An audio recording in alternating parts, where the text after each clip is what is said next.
ইমানের সাথে সম্পর্কযুক্ত। গুরুত্বপূর্ণ বিষয়টি হচ্ছে আল ওয়ালা ওয়াল বারা, অর্থাৎ আল্লাহ তাআলার জন্য ভালোবাসা এবং আল্লাহ তাআলার জন্য ত্যাগ করা। এই বিষয়টি অত্যন্ত মাধুর্যপূর্ণ এবং জ্ঞানগর্ভ আলোচনা। এই বিষয়ে আলোচনা করার জন্য আমাদের সম্মুখে জয়েন হয়েছেন দেশের প্রখ্যাত ইসলামী চিন্তাবিদ, আমাদের সকলের প্রিয় ব্যক্তিত্ব, আন্তর্জাতিক ইসলামী বিশ্ববিদ্যালয় চট্টগ্রামের Quranic science and Islamic studies বিভাগের সম্মানিত অধ্যাপক, আমাদের প্রিয় ব্যক্তিত্ব ডক্টর বি.এম. মফিজুর রহমান আজহারি স্যারকে অসংখ্য অগণিত ধন্যবাদ জানাচ্ছি এবং আমাদের সম্মানিত ভিউয়ার্সবৃন্দকে আমাদের এই অনুষ্ঠানের সর্বশেষ পর্যন্ত থাকা, ধৈর্য ধরে আলোচনা শোনার জন্য আমরা আশাবাদী। তো সম্মানিত আলোচকের কাছে আমরা আজকে এই বিষয়ে আলোচনা শোনার জন্য, এই বিষয়ে আলোচনা জানার জন্য অনুরোধ করছি যে আমাদের এই সাম্প্রতিককালে পূজা শুরু হয়েছে, যেটা অন্য বিধর্মীদের সাথে সম্পর্কযুক্ত। আসলে আদৌ এই পূজা বিষয়টি আমাদের সাথে সম্পর্কযুক্ত না, কিন্তু সাম্প্রতিককালে আমাদের অনেক মুসলিম ভাই ও বোনরা এই পূজাকে সংবর্ধনা, শুভেচ্ছা জানানোর ক্ষেত্রে আমাদের ইমানের সাথে যে সাংঘর্ষিক বিষয়গুলো আছে সেগুলো বিষয়ে আমাদের জানা প্রয়োজন, এবং কোন জিনিসের কারণে ইমানে ভঙ্গ হয়ে যায় এবং কোন কোন জিনিসের সাথে আমাদের ইসলামের নির্দেশনা রয়েছে তাদের সাথে সহানুভূতি, ভালোবাসা দেখানোর ক্ষেত্রে এই বিষয়ে আমরা জানার চেষ্টা করব। সম্মানিত উস্তাদকে আমরা আজকের এই বিষয়ে আলোচনা শুরু করার জন্য আকুল আবেদন জানাচ্ছি। আসসালামু আলাইকুম ওয়া রাহমাতুল্লাহি ওয়া বারাকাতুহু। ওয়া আলাইকুম আসসালাম ওয়া রাহমাতুল্লাহি ওয়া বারাকাতুহু। আলহামদুলিল্লাহি রাব্বিল আলামিন ওয়াল আকিবাতু লিল মুত্তাকিন ওয়াসসালাতু ওয়াসসালামু আলা সাইয়্যিদিল মুরসালিন মুহাম্মদ ওয়া আলা আলিহি ওয়া সাহবিহি আজমাইন, আম্মা বা'দ। فيقول الله سبحانه وتعالى في محكم التنزيل: بسم الله الرحمن الرحيم يا أيها الذين آمنوا لا تتخذوا اليهود والنصارى أولياء بعضهم أولياء بعض ومن يتولهم منكم فإنه منهم إن الله لا يهدي القوم الظالمين صدق الله العظيم। দাওয়া টিভি কর্তৃক আয়োজিত আজকের এই তাৎপর্যমণ্ডিত অনুষ্ঠানের সম্মানিত সঞ্চালক, আমার অত্যন্ত প্রিয় হাজন ছাত্র এবং তরুণ ইসলামী গবেষক আব্দুল্লাহ মামুন হাইয়াহুল্লাহ ওয়া তাআলা উমরাহ,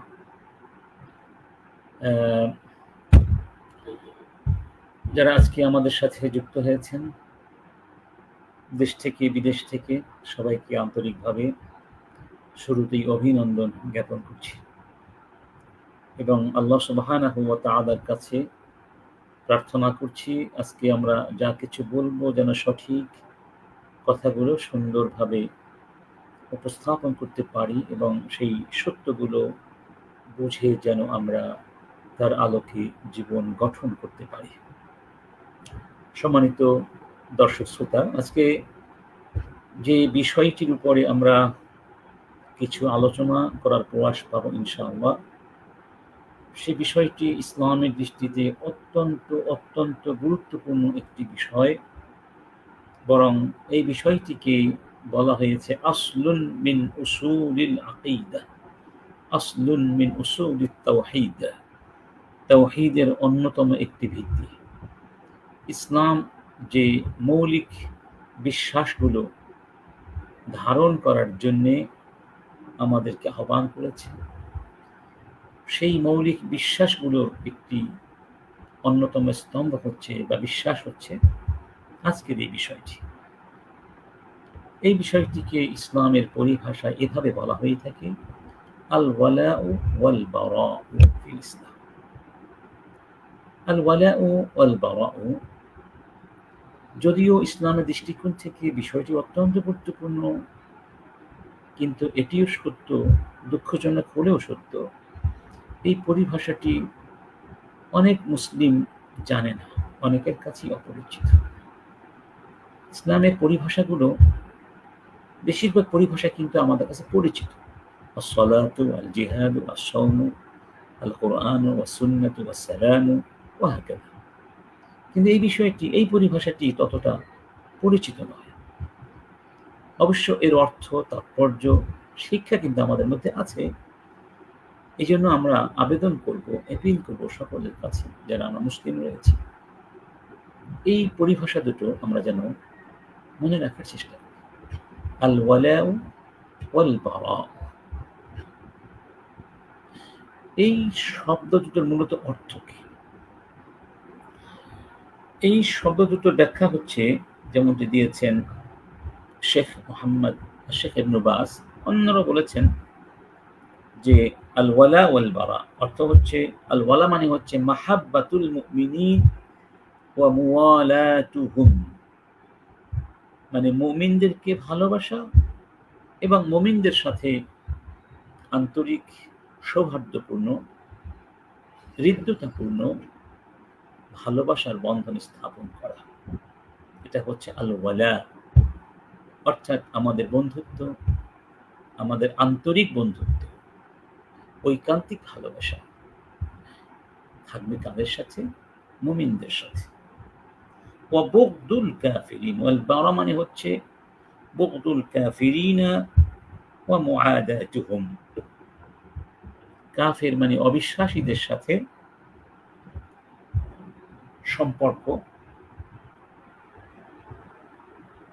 না রাখা এবং তাদেরকে অপছন্দ করা।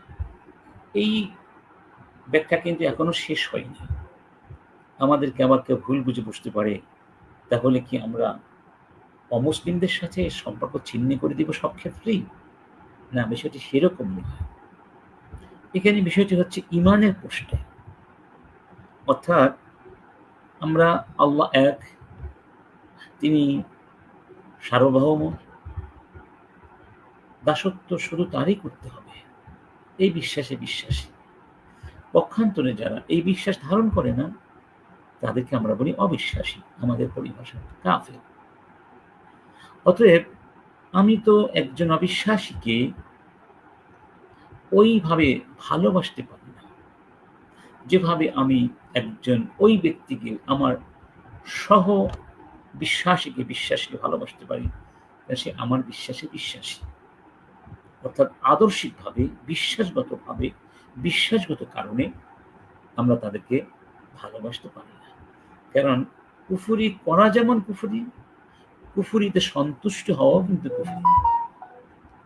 আর রিদা বিল কুফরি কুফরুন, তাহলে একজন অবিশ্বাসীকে মনে প্রাণে তার কুফরের জন্য ভালোবাসা, কুফরের উপরে থাকা সত্ত্বেও তাকে ওই অবিশ্বাসের আদর্শকে ভালোবেসে গ্রহণ করে নেওয়া, এটা কিন্তু মুসলমানের জন্য বৈধ না। তাহলে ঈমানের প্রশ্নে, স্বকীয়তার প্রশ্নে, আদর্শের প্রশ্নে, স্বাতন্ত্র্যের প্রশ্নে, ধর্ম বিশ্বাসের প্রশ্নে আমরা অন্যদেরকে ওইরকম ভালোবাসতে পারবো না যেরকম আমরা আমাদের মুসলিম ভাই বোনদেরকে ভালোবাসি। কারণ তারা এক আল্লাহ বিশ্বাস করেন, তাওহীদে বিশ্বাস করেন। অতএব যারা তাওহীদে বিশ্বাস করে না, তাদের সাথে আমাদের হৃদ্যতার বন্ধন দহরম মহরম থাকবে না। ঘনিষ্ঠতা মুমিনের সাথে যেভাবে হওয়া উচিত সেভাবে থাকবে না। কেন থাকবে না? এটা আমরা কেন থাকবে না পরে বলবো। এখানে বলা হচ্ছে, আল্লাহ পাক নিজে বলছেন কোরআনের ভিতরে, এভাবে বলছেন যে ইয়া আইয়ুহাল্লাযীনা আমানু, হে ঈমানদারগণ, লা তাত্তাখিযুল ইয়াহুদা ওয়ান নাসারা আউলিয়া, ইহুদিদেরকে, নাসারাদেরকে তোমরা বন্ধু বানাবে না। কেন? বা'দুহুম আউলিয়াউ বা'দ, কারণ তারা পরস্পর পরস্পরের বন্ধু। ওয়া মান ইয়াতাওয়াল্লাহুম মিনকুম, যারা তাদের সাথে বন্ধুত্ব করবে, ফাইন্নাহু মিনহুম, তারা তাদের মধ্যে গণ্য হবে। ইন্নাল্লাহা লা ইয়াহদিল কওমায যালিমিন, আল্লাহ জালেমদেরকে পছন্দ করেন না, হেদায়েত দান করেন না।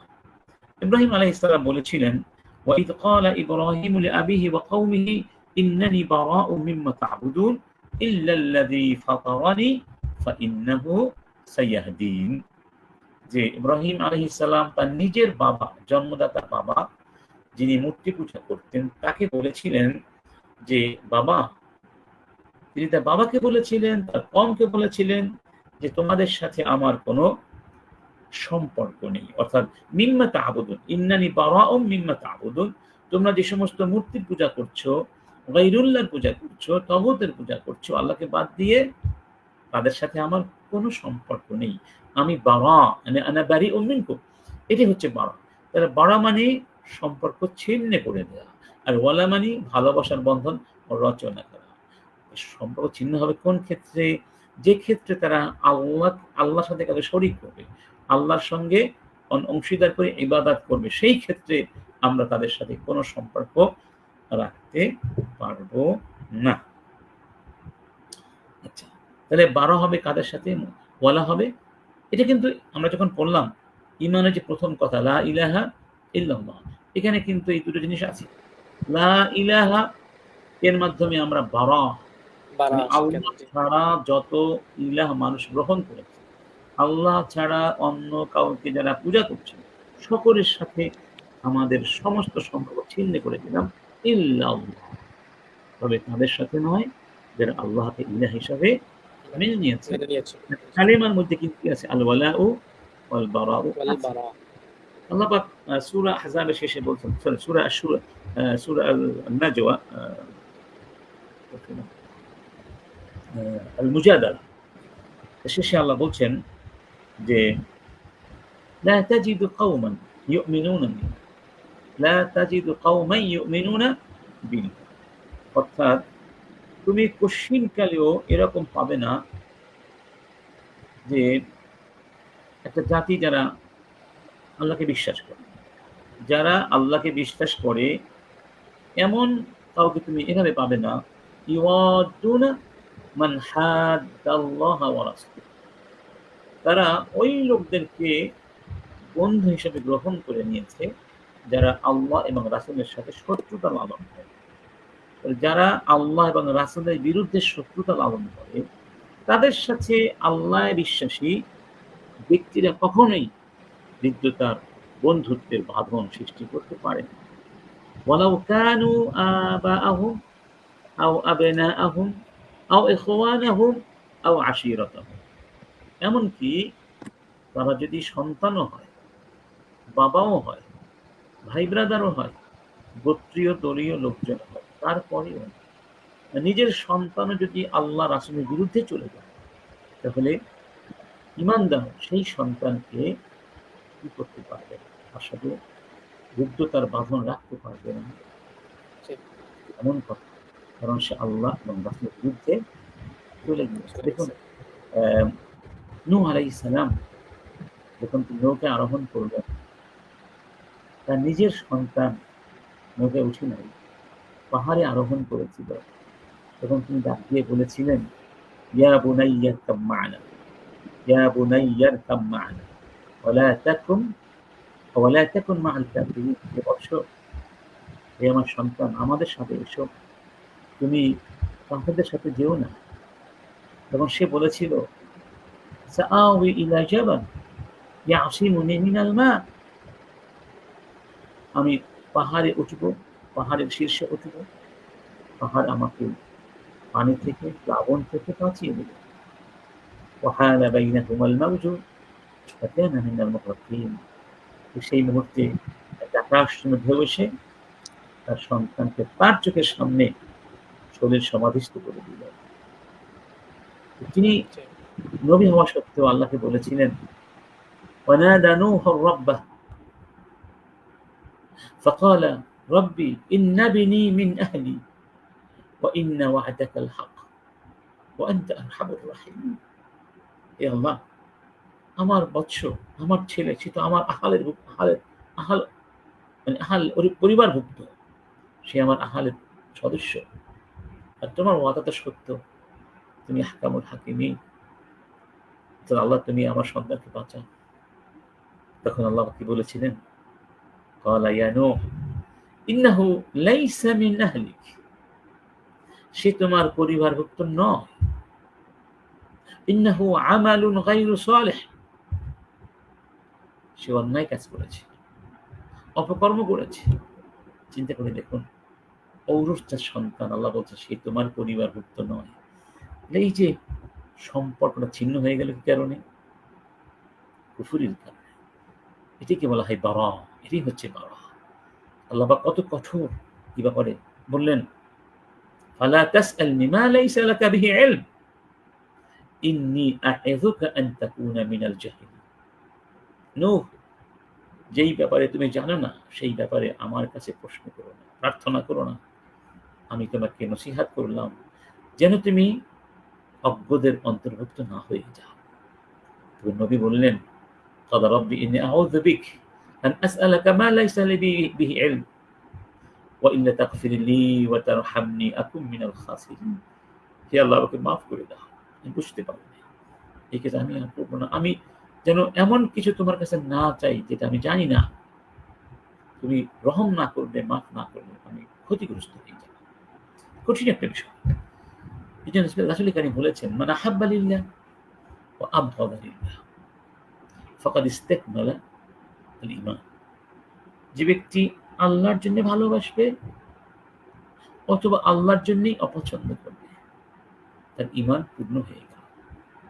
আল্লাহ সুবহানাহু ওয়া তাআলা সাহাবীদের প্রশংসা করেছেন কি সুন্দরভাবে, মুহাম্মাদুর রাসূলুল্লাহ ওয়াল্লাযীনা মাআহু আশিদ্দাউ আলাল কুফফারি রুহামাউ বাইনাহুম। যে মুহাম্মদ আল্লাহর রাসূল এবং তার সাথে যারা আছেন, ওয়াল্লাযীনা মাআহু আশিদ্দাউ আলাল কুফফার, তারা কাফেরদের ব্যাপারে অত্যন্ত কঠোর, রুহামাউ বাইনাহুম, তবে নিজেদের মধ্যে অত্যন্ত কোমল। সুবহানাল্লাহ, অত্যন্ত কোমল।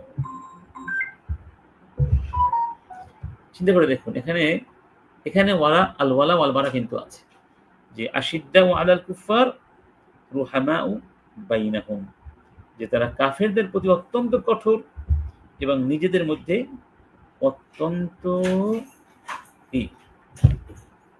কোমল। তার মানে আল ওয়ালাউ ওয়াল বারা।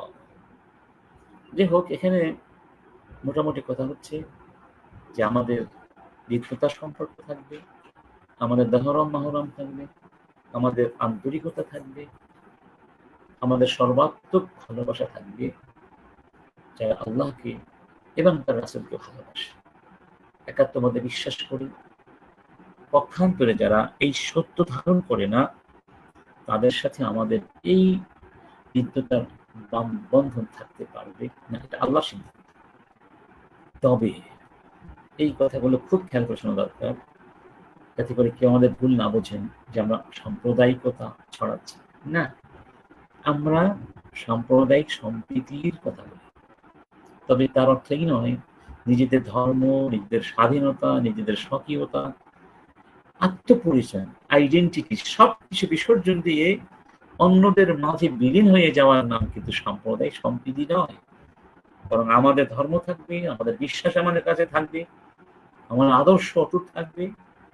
এর পরেও আমরা অন্যদের সাথে, অন্য ধর্মাবলম্বীদের সাথে আমরা মানবিক আচরণ করব, সহযোগিতাপূর্ণ আচরণ করব। কিভাবে করব তার কিছু নমুনা এখন আপনাদের সামনে তুলে ধরব। আচ্ছা,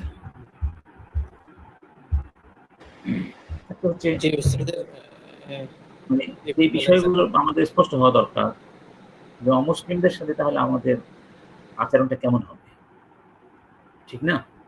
এটা একটু স্পষ্ট জি হওয়া জি দরকার। জি দরকার। এক নম্বর, যে আচরণ রাসূল করেছেন আমরা সে আচরণ করব। এক নম্বর হচ্ছে ধর্মীয় স্বাধীনতা, অর্থাৎ আমরা তাদের ধর্মে বিশ্বাস করি না, আমরা শিরকে ঘৃণা করি, এবং দুনিয়ার মধ্যে সবচেয়ে বড় অপরাধ শিরক, আল্লাহর সাথে কাউকে শরীক করা। যিনি সৃষ্টি করেছেন, রিজিক দিচ্ছেন, গোটা পৃথিবী ব্যবস্থাপনা করেন, তার সাথে তার সমকক্ষ করে অন্য কোনো সৃষ্টির সামনে মাথা নত করা, এটার চেয়ে মানবতার জন্য অবমাননাকর কিছু আছে বলে আমরা মনে করি না। তা সত্ত্বেও যারা অমুসলিম রয়েছেন, যারা অন্য ধর্মাবলম্বী রয়েছেন, আমরা আমাদের দেশে আমাদের মানে যারা পাশাপাশি বসবাস করি তাদেরকে তাদের ধর্ম পালনের সম্পূর্ণ স্বাধীনতা ইসলাম দিয়েছে। কারণ কেন দিয়েছে? কারণ জোর করে কাউকে ধর্ম গ্রহণ করানো বৈধ নয়। স্পষ্ট ভাষায় আল্লাহ বলছেন, লা ইকরাহা ফিদ-দীন, ফিদ্দিন। লা ইকরাহা ফিদ-দীন। কাউকে জোর করে ধর্ম গ্রহণ করানো যাবে না। রাসূল জীবনে কাউকে ধর্ম গ্রহণের শক্তি প্রয়োগ করেননি। কারণ এটা তো তার বিশ্বাসের ব্যাপার। তার মনের ভেতর থেকে যদি বিশ্বাসটা উচ্চারিত না হয়, সৃষ্টি না হয়, তাহলে সে তো ধর্ম গ্রহণ করে থাকবে না, চলে যাবে। কি দরকার আছে? অর্থাৎ ইসলাম চায় ইসলামের সৌন্দর্য আমরা প্রকাশ করব এবং অমুসলিম বা যারা বিভিন্ন ধর্মাবলম্বী আছেন তাদের সাথে আমাদের যৌক্তিক আলোচনা হতে পারে যে তাদের ধর্মে কোথায় কোথায় দুর্বলতা আছে, তো তারা আমাদের ব্যাপারে আলোচনা করবে, আমরাও করব। এই যুক্তির মাধ্যমে দেখা যাবে যে ইনশাআল্লাহ ইসলামের শ্রেষ্ঠত্বটাই প্রমাণিত হয়ে যাবে। আল্লাহ পাক সেটি বলছেন, ওয়াজাদিলহুম ওয়ালা তুজাদিলু আহলাল কিতাবি ইল্লা বিল্লাতি আহসান। যে অমুসলিমদের সাথে তোমরা যখন ঝগড়া করবে, ধর্মীয় বিষয়ে আলোচনা করবে, তখন সুন্দরভাবে করবে। তখন রাসূল নিজেও বলতেন, ওয়া ইন্না আও ইয়াকুম লাআলা হুদান আও ফি দালালিন মুবিন। তাদেরকে বলতেন, তোমরা আমার কাছে এসো, বসো, এই সময় কথা বলি, আলোচনা করি। হতে পারে তোমরা, হতে পারে আমরা, হতে পারে তোমরা সত্যের উপরে আছো, আমরা মিথ্যার উপরে আছি। হতে পারে আমরা সত্যের উপরে আছি, তোমরা মিথ্যার উপরে আছো। ঠিক আছে? তাহলে আলোচনার স্বার্থে এতটুকু ছাড় দিয়েছেন। তার মানে আলোচনা পর্যালোচনা করলে অবশ্যই প্রমাণিত হবে ইসলাম হুয়াল হক, আযামাতুল ইসলাম সেখানে প্রমাণিত হবে। রয়েছে। সেখানে বলেছেন, লানা লাহুম মা লানা উতরুকুহুম ওয়া মা ইয়াদিনুন। অমুসলিমদেরকে তাদের ধর্ম স্বাধীনভাবে পালন করতে দাও। উমর ইবনে খাত্তাব যখন প্যালেস্টাইনে গিয়েছিলেন, প্যালেস্টাইন চুক্তির মাধ্যমে আমরা গিয়েছিলাম উমরের যুগে। তো সেখানে খ্রিস্টানরা ছিল। উমর খ্রিস্টানদের সাথে একটা চুক্তি করেছিলেন গির্জার মধ্যে বসে। নামাজের সময় হলো, উমর ইবনে খাত্তাব বাহিরে এসে নামাজ পড়ে আবার ভিতরে গিয়েছিলেন। তো তাকে প্রশ্ন করা হয়েছিল যে, নামাজ তো ভেতরে বসে পড়লে হতো, আপনি কেন বাহিরে এসে নামাজ পড়লেন? বা নামাজ হতো কিনা ভেতরে বসে পড়লে? তখন তিনি বলেছিলেন, হ্যাঁ, নামাজ হয়ে যেত, কিন্তু আমার আশঙ্কা ছিল আজকে যদি আমি নামাজ পড়ে চলে যাই, হতে পারে তোমরা কালকে মন্দির ভেঙে বা গির্জা ভেঙে মসজিদ বানিয়ে ফেলবে। চিন্তা করেছেন? তাহলে অমুসলিমদেরকে তাদের ধর্ম কর্ম পালনের শতভাগ নিশ্চয়তা, নিরাপত্তা, স্বাধীনতা দিতে হবে। এটা ইসলাম স্বীকৃতি দিয়েছে, ইসলাম আদেশ করেছে। তার মানে এই নয় যে আমরা শিরকে বিশ্বাস করি বা শিরকে পছন্দ করি, মোটেই না। এটা সামাজিক নিরাপত্তার জন্যে, মানুষের স্বাধীনতা নিশ্চয়তার জন্যে এটা আল্লাহ বিধান করে দিয়েছেন। তবে আল্লাহ চান সবাই স্বেচ্ছায় ইসলামের কাছে চলে আসুক। ১ নম্বর। ২ নম্বর, একই সমাজে যখন বসবাস করছি আমরা, তাহলে আমাদের সাথে লেনদেন থাকতে হবে। ব্যবসা বাণিজ্য, টাকা পয়সা, কর্জ, ঋণ ইত্যাদি, এই লেনদেন আমরা করতে পারবো অমুসলিমদের সাথে। রাসূল করেছেন, রাসূল করেছেন।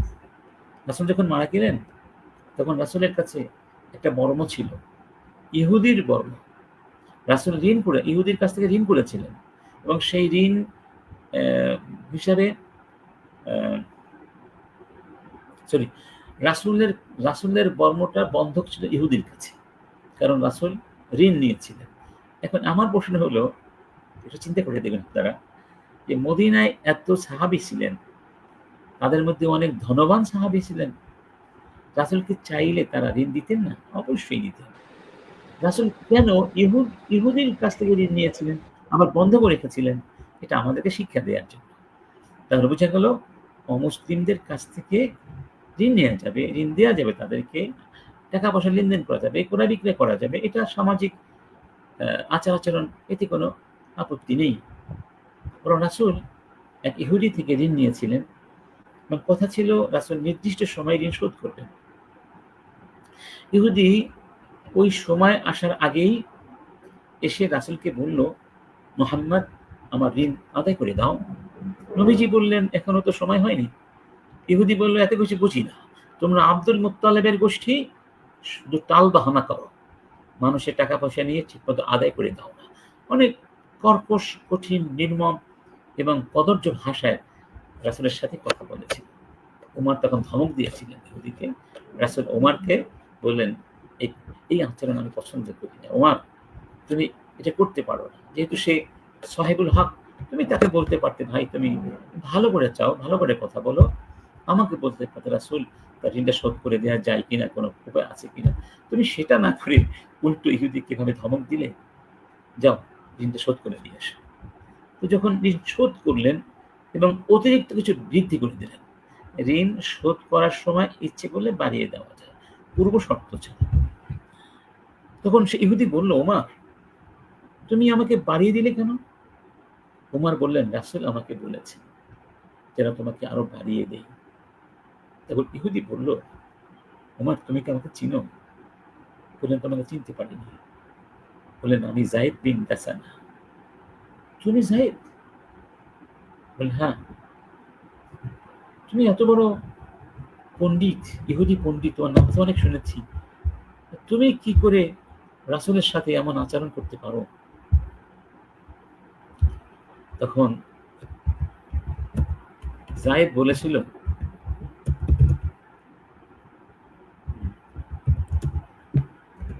ওমর,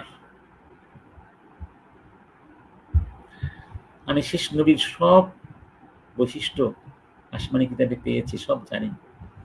মুহাম্মাদের মাঝে সব পেয়েছি। তবে কিছু বৈশিষ্ট্য আমি নিশ্চিত হওয়ার জন্য কাজটি করেছিলাম। সেটি হলো, তিনি হবেন অত্যন্ত ধৈর্যশীল এবং কেউ খারাপ আচরণ করলে তিনি তাদের সাথে খারাপ আচরণ করবেন না, আরো ভালো আচরণ করবেন, আরো দয়ালু হয়ে যাবেন। সত্যি আমি মুহাম্মাদের মাঝে সেই আদর্শ খুঁজে পেয়েছি। আমি মুসলিম হয়ে গেলাম, লা ইলাহা ইল্লাল্লাহ মুহাম্মাদুর রাসূলুল্লাহ। তাহলে অমুসলিমদের সাথে যদি আপনি ভালো আচরণ করেন, তখন তারা বুঝতে পারবে সত্যি ইসলাম মহান। অতএব আমরা তাদের সাথে যে আন্তরিক সম্পর্ক ছিন্ন করেছে, সেটার অর্থ এই নয় আচরণ করবো না। সেটা হচ্ছে শিরকের ব্যাপারে, তাদের বিশ্বাসের ব্যাপারে। ওই ব্যাপারে আমরা তাদেরকে হৃদয় দিয়ে গ্রহণ করতে পারছি না, কারণ তাহলে আমাদের ঈমান থাকবে না। তো ঈমানের প্রশ্নে তো ছাড় দেওয়ার কোনো সুযোগ নাই। আপনারা জানেন যে বাগদাদে একজন বড় ইসলামিক মনীষী ছিলেন, তার কাপড়ের দোকান ছিল। তো তিনি তার সেলসম্যানকে বলেছিলেন যে, আমি একটু বাইরে যাব, ক্রেতা আসলে তাকে বলবে এই শেলফে যে কাপড়গুলো আছে এগুলো ডিফেক্টেড এবং দাম কমিয়ে রাখবে। অনেকক্ষণ পরে যখন মালিক আসলেন, তখন ওই সেলসম্যান বলল, সবগুলো কাপড় সেল করে ফেলেছি এবং ভালো দামে সেল করেছি। তখন মালিক বললেন, তাকে বলে দিয়েছো? ছেলেটি বলল, না। কেন? কারণ ক্রেতা একজন ইহুদি ছিল, সেই জন্য বলিনি। তখন ওই মুসলিম মনীষী বললেন, সর্বনাশ করেছে, ভুল করেছে। সেই মালিক তখন ওই কাফেলার খোঁজে বের হলেন এবং 3 দিন 3 রাত পথ চলার পরে ওই কাফেলা ধরতে পেরেছিলেন। ইহুদিকে বললেন, ভাই এই নাও তোমার অসম্ভব 3000 রিয়াল, এই নাও তোমার টাকাগুলো দিয়ে দিলাম। ইহুদি বলল, কি ব্যাপার? মুসলিম বললেন, আমরা তোমাকে ঠকিয়েছি, ভুল অন্যায় করেছি। এই কাপড়গুলোর মধ্যে ত্রুটি আছে, তোমাকে বলে দিইনি আমরা। আমার ছেলেটি অন্যায় করেছে, তাই তুমি আমাকে মাফ করে দাও, টাকাগুলো ফেরত নাও, কাপড়গুলো দিয়ে দাও। ইহুদি বলল, সত্যি যদি তোমাদের নবী কথা, বা বললেন, তুমি এটা কোথায় শিখেছো? তখন তিনি বললেন, আমাদের নবী বলেছেন, মান ওয়াশা ফালাইসা মিন্না, অর্থাৎ যারা প্রতারণা করবে তারা আমার উম্মত নয়। এটা আমাদের নবী শিখিয়েছেন।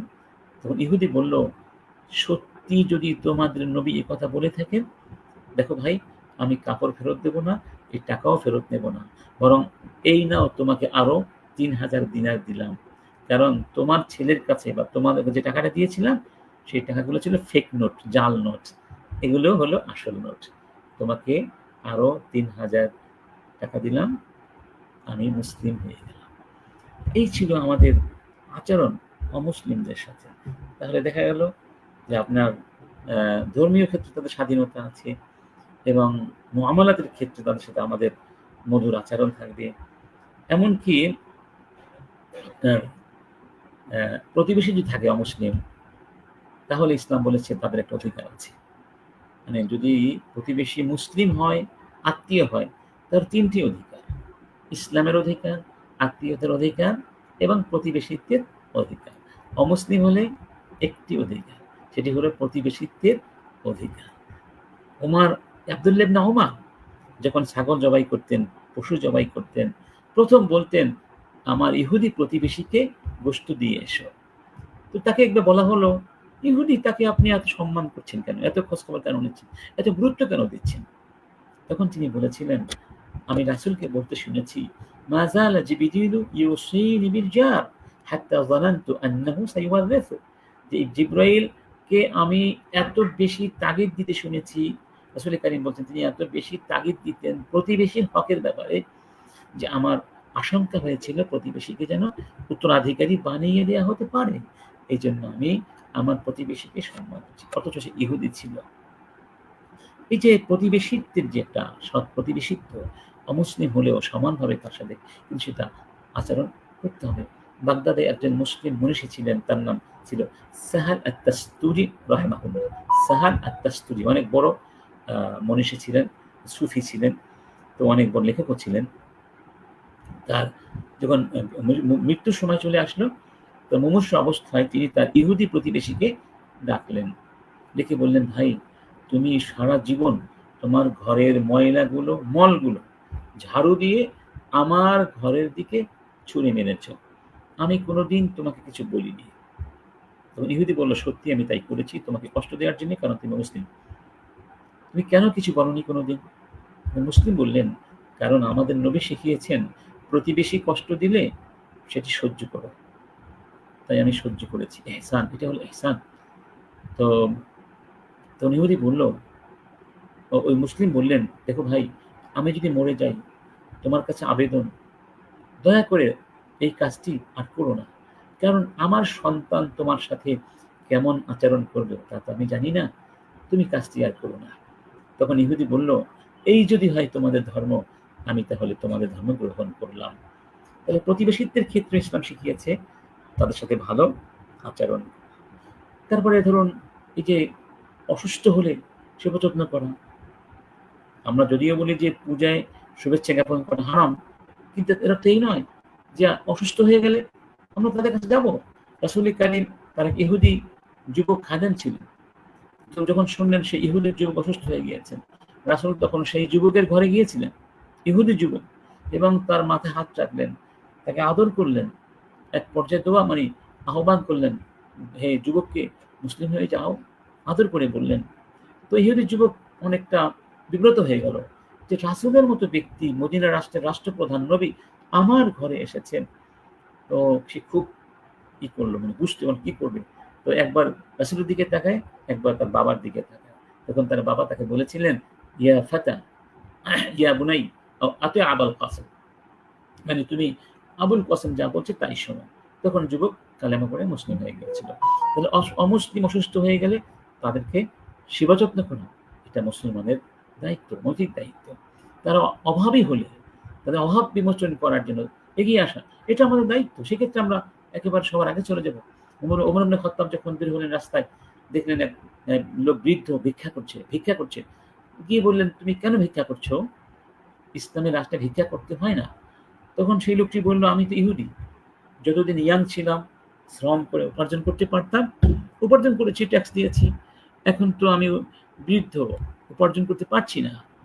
তখন ওমর তার কাছে ক্ষমা চেয়েছিল এবং বলেছিলেন, ভাই, আমাকে মাফ করে দাও, আমি আমি আমরা তোমাকে জুলুম করেছি, মা আনসাফনাক, যে তোমার যৌবনকে আমরা ব্যবহার করেছি, আর বার্ধক্যে তোমাকে রাস্তায় ফেলে দিয়েছি। না না, এটা হবে না।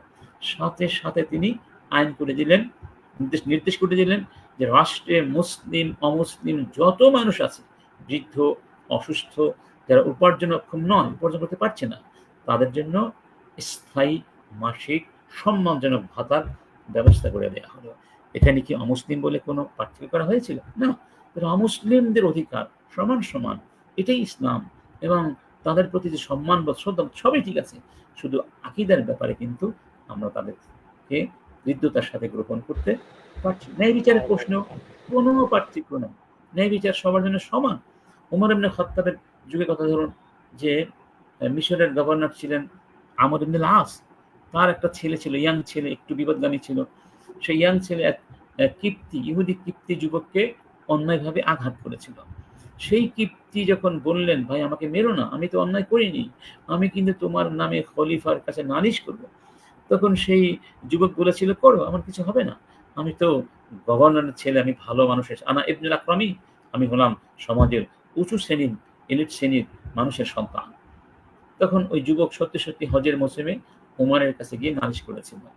উমার এই ঘটনার সত্যতা অনুধাবন করে তখন তার সাথে হজের মৌসুমে সব গভর্নর ছিলেন, ওই ছেলেটিও ছিল মিশরের গভর্নরের সাথে। বললেন, ওই ইহুদি যুবককে বলেন, এই নাও চাবুক, তোমাকে যেভাবে আঘাত করেছে এই ভালো মানুষের ছেলে, তুমি তাকে ঠিক সেভাবেই আঘাত করবে। এবং তাই করেছে। এটাই ইসলাম। তাহলে ইহুদি বলে, অমুসলিম বলে তাকে ন্যায় বিচার দেওয়া হবে না, তা হতে পারে না। ন্যায় বিচারের প্রশ্নে কোনো ছাড় নেই মুসলিম। বরং আল্লাহ বলেছেন, ওয়ালা ইয়াজরিমান্নাকুম শানাআনু কওমিন আলা আল্লা তা'দিলু ই'দিলু হুয়া আকরাবু লিত-তাকওয়া।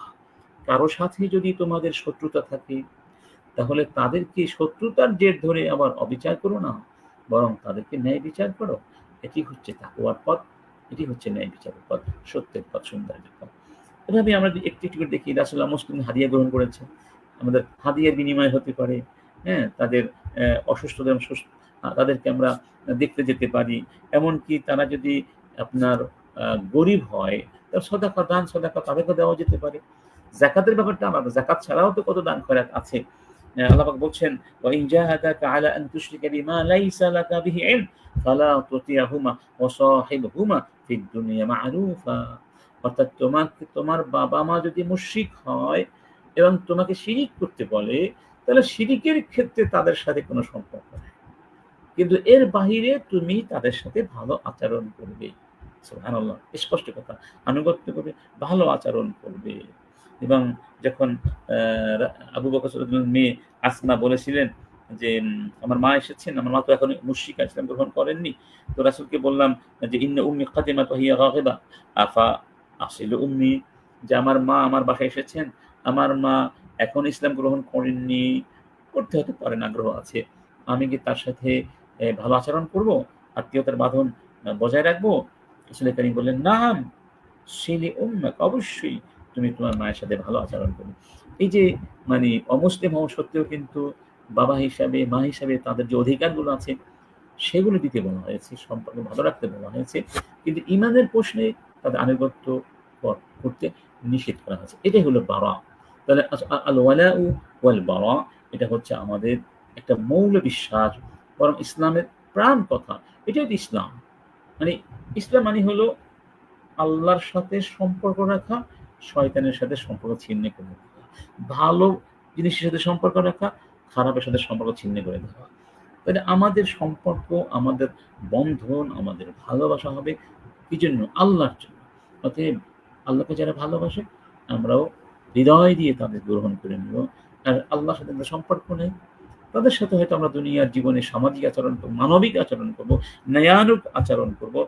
যেমনটি আল্লাহ অন্যত্র বলেছেন যে, লা ইয়ানহাকুমুল্লাহু আনিল্লাযীনা লাম ইউকাতিলুকুম ফিদ-দীন ওয়া লাম ইখরিজুকুম মিন দিয়ারিকুম আন তাবাররুহুম ওয়া তুকসিতু ইলাইহিম ইন্নাল্লাহা ইউহিব্বুল মুকসিতিন।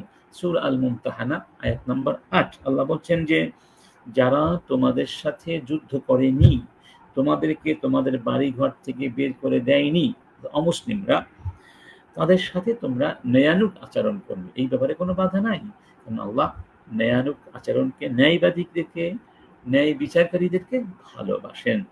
তাহলে বোঝা গেল যে আমরা একই সমাজের, একই দেশের নাগরিক হিসাবে মুসলিম অমুসলিম সবাই মিলেমিশে বসবাস করব।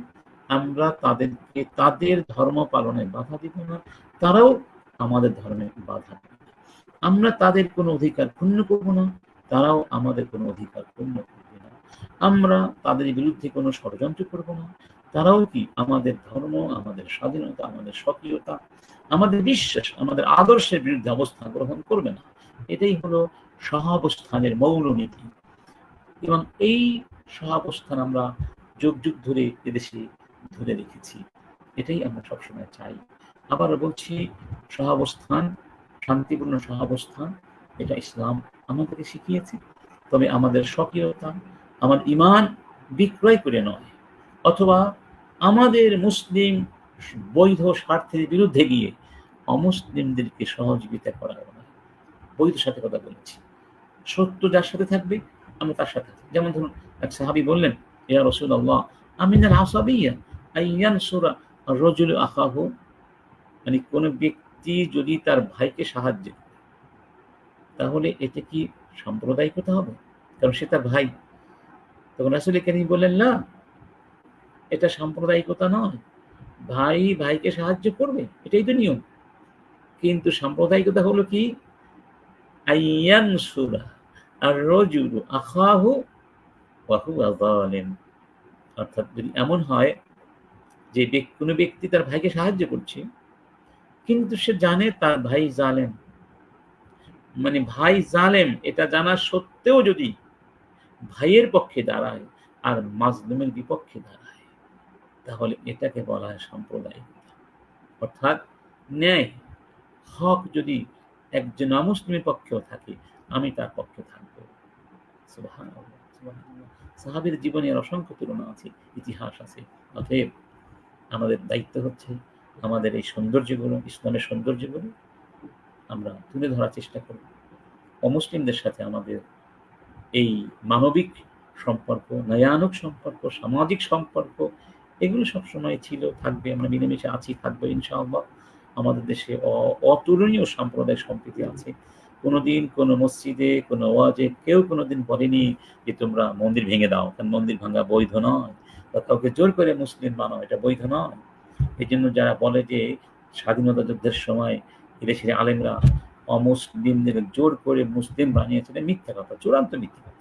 কোনো মুসলিম কোনো আলেম কাজ করবে না, কারণ সে জানে কাউকে জোর করে মুসলমান বানানো জায়েজ নাই। আমরা সবসময় সকলের সাথে মিলেমিশে থাকব এবং সকলের জন্য আমরা মানবিকভাবে আমাদের ভালোবাসার দুয়ার খুলে দিব। তবে ইমানের যেখানে প্রশ্ন আসবে, সেখানে আমরা আমাদের বিশ্বাসের ব্যাপারে এক বিন্দু ছাড় দিয়ে আমাদের ওয়ালা থেকে আমরা দূরে যাব না, বরং আল ওয়ালাউ ওয়াল বারাউ, এই নীতি অবলম্বন করেই গৃহীত হবে আমাদের সমস্ত কর্মকাণ্ড। আল্লাহ পাক আমাদের সবাইকে তৌফিক দান করুন। তো আমার অত্যন্ত প্রিয় ছাত্র আব্দুল্লাহ আল মামুন অনেকদিন ধরে আমাকে বলতে স্যার একটা অনুষ্ঠান করতে হবে, আমি সময় দিতে পারছিলাম না। উস্তাদ, তো আব্দুল্লাহ অত্যন্ত অসংখ্য আগ্রহের সাথে অসংখ্য জি আজকে অসংখ্য গণিত ধন্যবাদ। আমাদের এই ছোট্ট পরিসরে সত্য ব্যস্ততা থাকা সত্ত্বেও আপনি আমাদের সাথে যুক্ত হয়েছেন। উস্তাদের আলোচনা থেকে সংক্ষেপে একটা হলো যে বিশ্বাসের ক্ষেত্রে অমুসলিমদের সাথে আমাদের কেউ কম্প্রোমাইজ করা যাবে না, যেটা আল্লাহ এবং রাসূলের স্পষ্ট দিক নির্দেশনা দিয়েছেন। যেমন আমরা যদি সূরা কাফিরুনের দিকে তাকাই, তাহলে এখানে আমাদের ধর্মের যে সক্রিয়তা, বিশ্বাসের ক্ষেত্রে যে কম্প্রোমাইজ, সেগুলো আমাদের উঠে যায়। আর একটা হলো যে সামাজিক সম্প্রীতি, সহানুভূতি, ভালোবাসা, অধিকারের ক্ষেত্রে অমুসলিমদের সাথে আমাদের সম্পর্ক এটা এখানে আমি রাখা একটা যাবে। ছোট্ট একটা পয়েন্ট দিয়ে শেষ করবো আব্দুল্লাহ। জি এটা আমি আজকেও আমার ফেসবুক থেকে পোস্ট দিয়েছিলাম এভাবে, যেটা আমি চিন্তা করে একটা প্রস্তাবনা হিসেবে দিয়েছি। সেটা হলো যে সম্প্রতি যে পূজা উপলক্ষে শুভেচ্ছা জ্ঞাপনের বিভিন্ন পদক্ষেপ দেখা যাচ্ছে, এটা হয়তো পুজোগুলো উপলক্ষে হলে হয়তো তারা অন্য অর্থে মিন করেছেন তাদের স্যার, একটু সুন্দর আমি জীবন, আমি বলি, যেটা তাদের হলো সুন্দর মানে জীবনযাপন। পূজা উপলক্ষে আমরা চাই সবাই ভালো থাকুক, সুস্থ থাকুক, সুন্দর থাকুক, এটা তো শুভেচ্ছা। তো আমরা আমাদের অমুসলিম ভাইদের জন্য বলতে পারি, দেখুন আমরা আপনাদেরকে ভালোবাসি এই অর্থে, আপনারাও মানুষ, আমরা মানুষ, সবাই আদমের সন্তান, আমরা ভাই বোন, মানবিক ভ্রাতৃত্ব আমাদের মধ্যে আছে। আমরা আপনাদের সহযোগিতা করব, সহযোগিতার বন্ধন অত্যন্ত সুদৃঢ় আপনাদের সাথে, এবং সুখে দুঃখে বিপদে আপদে আমরা সবাই কাছাকাছি থাকবো, ভাগাভাগি করে নেবো। কিন্তু যেহেতু মূর্তি পূজায় সন্তুষ্টি প্রকাশ করার কোনো সুযোগ আমাদের নাই, তো সেই জি ক্ষেত্রে আমরা শুভেচ্ছা জ্ঞাপন করতে পারবো না। কিন্তু আপনাদের মনে কষ্ট নেওয়ার কিছু নাই। কিন্তু আমরা নামাজ পড়ি, আপনারা কি নামাজ পড়েন না? তো আপনারা যাওয়া নামাজ যাবে কিনা স্যার? আপনারা নামাজ না পড়লে আমরা তো অখুশি না যে নামাজ পড়েন না, আমি ছোট মনে করি আপনাকে, না। ওইটা আপনার ধর্ম, এটা আমার ধর্ম। তাহলে এই ধর্মীয় বিশ্বাসের ক্ষেত্রে আমরা সক্রিয়তা বজায় রাখবো। বাকি জি, যেখানে যা আছে আমরা পরস্পর একেবারে আপন বা অত্যন্ত সহযোগী, সহমর্মী, সমব্যথী এবং সহযাত্রী হিসেবে আমরা বসবাস করতে পারবো, আপত্তি নেই। এটা তাদেরকে আমরা বোঝাতে পারি। আশা করি তারা মনে কষ্ট পাবে। তারা বিষয়টা বুঝতে জি, আমাদের স্যার আরেকটা হলো গিয়া পূজা মণ্ডপে পূজা চলাকালীন অবস্থায় আমাদের যাওয়া এটা বৈধতা আছে কিনা, এবং আরেকটা হলো যে এখানে যাওয়ার তো পূজা চলাকালীন। বৈধতা তো নাই। তবে এখানে জি, যদি কেউ ওই পূজাকে বিশ্বাস করে ভালোবেসে যায় তাহলে তো ঈমান নষ্ট হয়ে যাবে। জি, জি। আর যদি সে না মানে বিশ্বাস এটা তো করে না, আমাদের বিশ্বাসের সাথে সম্পর্কিত। বিশ্বাস করে না, সে এমনিতে জাস্ট দেখার জন্য গিয়েছে, হুম? বা জানার জন্য গিয়েছে কি হয় না হয়। এটা তার ঈমান, তার নিয়ত আল্লাহ পাক ভালো জানেন। তবে নিয়তের উপরে নির্ভরশীল হবে। কোনো অবস্থায় হারাম হবে, কোনো অবস্থায় শিরক হয়ে যেতে পারে, কোনো অবস্থাতে গুনাহ নাও হতে পারে। হ্যাঁ? জি, এইজন্য আমরা বলছি সেখানে না যাওয়াটাই উত্তম। যেহেতু এখানে আমরা শিরিক করছি। আর শিরিক যেখানে হয় সেখানে আল্লাহর গজব আসার সম্ভাবনা। বুঝতে পারছি। মানুষ তো জানে না আসলে তখন তার ঈমান কিভাবে চলে যাবে। অতএব মানে আগুনের কাছে বা বিপদের কাছে না যাওয়াই তো উত্তম, ঠিক না? মানে আমরা যাব না, তারা তাদেরটা করবে, আমাদেরটা করব। মানে অতি স্বাধীন, অতি আধুনিকতা, অতি সাম্প্রদায়িক সম্প্রীতি, এটা হচ্ছে এক ধরনের ভণ্ডামি। এটা করা উচিত ইমানের না। সাথে কারণ সাংঘর্ষিক হয়ে যায় আমরাও এটা। চাই না। আমরাও চাই না আমাদের অমুসলিম ভাইয়েরা আমাদের সাথে আমাদের উৎসব পালন করুক। কারণ এই উৎসব তো ধর্মীয় ব্যাপার। জি, অনেকে ধর্মীয়। বলে যে উৎসব সবার না, এটা মিথ্যা কথা। সব উৎসব সবার হতে পারে না। এটা ধর্মীয় উৎসব। এটার সম্পর্ক ধর্মের সাথে, মূর্তি পূজার সাথে। আমাদের উৎসব আল্লাহর সাথে সম্পৃক্ত, রাসূলের সাথে সম্পৃক্ত, ঈমানের সাথে সম্পৃক্ত। তারা কি আমাদের হিন্দু ভাইয়েরা কি আমাদের সাথে কোরবানি করবে? তারা তো গরু জবাই করবে না। তারা আমাদের সাথে উৎসব কিভাবে করবে? আমরা তো তাদের বাধ্য করছি না বা আহ্বানও করছি না। এটা আমরা জানি। কিন্তু তাদের ধর্ম না। অতএব প্রত্যেকের ধর্মের স্বকীয়তা বজায় রাখা এটা উচিত। আর একটা জি, ধর্মের মধ্যে হারিয়ে গিয়ে আপনি আপনি অতিমাত্রিক উত্তর আধুনিক হওয়ার চেষ্টা করছেন। কিন্তু আপনি কি চিন্তা করছেন আপনার ঈমান কোথায় চলে যাচ্ছে? আপনার বিবেক কোথায় চলে যাচ্ছে? এই খেয়াল রাখতে হবে। আমরা বলছি যে আমাদের যারা দায়িত্বশীল রয়েছেন রাষ্ট্রীয় পর্যায়ে বা রাজনৈতিক পর্যায়ে, তাদের দায়িত্ব হচ্ছে নিরাপত্তার ব্যবস্থা করে দেওয়া। এবং জি, নিরাপত্তা তারা ব্যবস্থা। সামরিকভাবে কাজ করতে পারে, কোনো মানে নিরাপত্তাহীনতা সৃষ্টি না হয়, এটা নিশ্চিত। এরপরে তারা ওখানে গিয়ে এভাবে পূজা করা, তাদের সাথে বসে, এটা ঠিক না। এটা করলে কিন্তু ঈমানের প্রতি ভয়ানক রিস্ক আছে। ভয়ানক জি। রিস্ক আছে। এটা আমরা করব না। এই স্যারকে অসংখ্য ধন্যবাদ আমাদেরকে আবার সুযোগ সময় দেওয়ার জন্য। হাজারো ব্যস্ততার মধ্যে আল্লাহ তাআলা আমাদের স্যারের অসংখ্য অগণিত দ্বীনি খেদমত আছে, সেগুলোকে আল্লাহ তাআলা কবুল মঞ্জুর আমিন। করুন। হায়াতের মধ্যে, শরীরের মধ্যে, কথার মধ্যে, সমস্ত কিছুর মধ্যে আল্লাহ সিহত আফিয়তের সাথে আমাদের সামনে দীর্ঘায়ু কামনা করছি, এবং আমাদের এই ওয়াইয়াকা ছায়াকে যেন আল্লাহ তাআলা ওয়াইয়াকুম আমাদেরকে বারাকাল্লাহু ফিক বাঁচিয়ে রাখেন। হাইয়াকুমুল্লাহ হাইয়াকুমুল্লাহ। এবং আজকের এই ছোট্ট পরিসরের জন্য আমাদের এইটা মানুষ আমাদের ধর্মীয় ভাইদের প্রতি যে মেসেজটা দেওয়া হয়েছে সেগুলো যেন সব ভাইদের প্রতি পৌঁছে যায়, এবং সেগুলোর উপর যেন আমাদের আমল করে, এবং পাশাপাশি আমাদের স্যারের জন্য আল্লাহ তাআলা আমলকে কবুল করে রোজ কিয়ামতের দিন যেন আল্লাহ তাআলা আমাদেরকে হেদায়েতের এবং আল্লাহ তাআলা সুপারিশের এবং জান্নাতে যাওয়ার জন্য সফল একটি কাম্য হিসেবে আল্লাহ তাআলা যেন কবুল করেন। অসংখ্য অগণিত ধন্যবাদ। আসসালামু আলাইকুম ওয়া রাহমাতুল্লাহি ওয়া বারাকাতুহু। আসসালামু আলাইকুম ওয়া রাহমাতুল্লাহ। জাযাকাল্লাহ।